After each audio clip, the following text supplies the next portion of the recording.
Welcome to this presentation on finding a U.S. legal statute from the Webster University Library on the home campus in St. Louis, Missouri. My name is Kathy Gaynor, and I'm the library's liaison to the Legal Studies Department. Please feel free to get in touch with me if I can be of assistance to you as you go through your legal studies program here at Webster. Statutes are laws passed by a legislative body, such as the United States Congress. Once the bill is signed into federal law, it gets published in pamphlet form and is known as a slip law.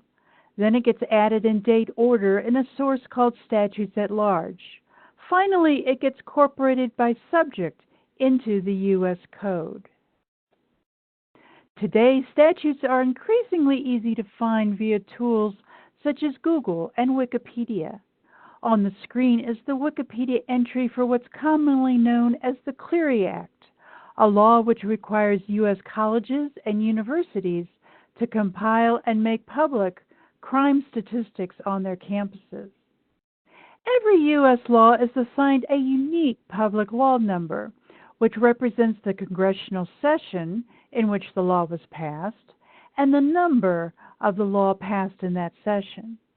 The public law number for the Clery Act is 101542, meaning it was passed in the 101st Congress and is the 542nd law enacted during that session.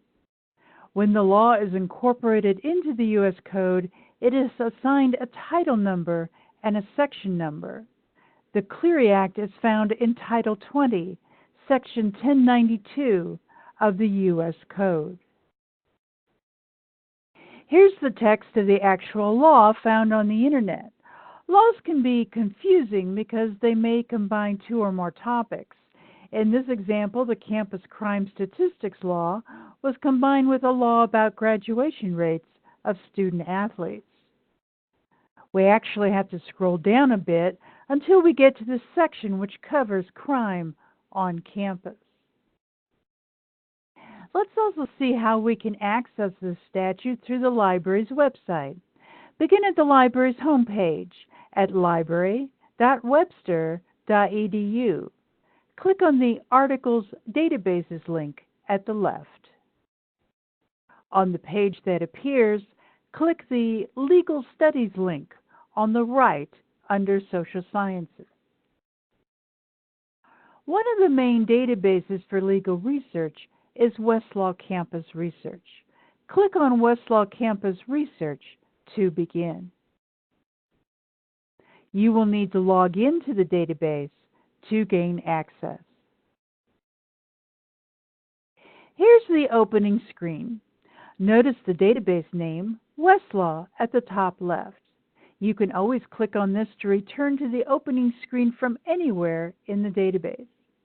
The large search screen at the top can be used to search for any type of legal materials, or you can use the Browse menu below the search box.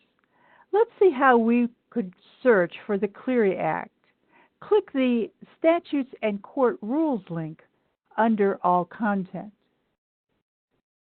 Then click the United States Code Annotated link. On the United States Code page, type your search in the box. You may search a number of ways, such as entering the public law number, U.S. Code citation, or name. When searching, it's helpful to enclose phrases in quotation marks. The section of the code for your statute should appear on your screen. Many statutes have names. Another way to search for your statute is by looking in the popular name table linked on the far right of the United States Code Annotated Search page. It's often easier to find a statute by looking for a law review article that mentions it. Law reviews are journals that examine legal topics in depth. On the Westlaw homepage, instead of selecting Statutes and Court Rules, click on Secondary Sources. Then click on Law Reviews and Journals and on the page that appears, search for your statute.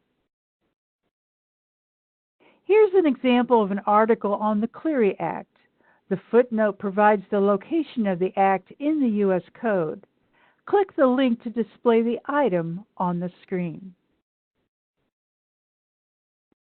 Besides specific statutes, we can also look up current U.S. law on a topic.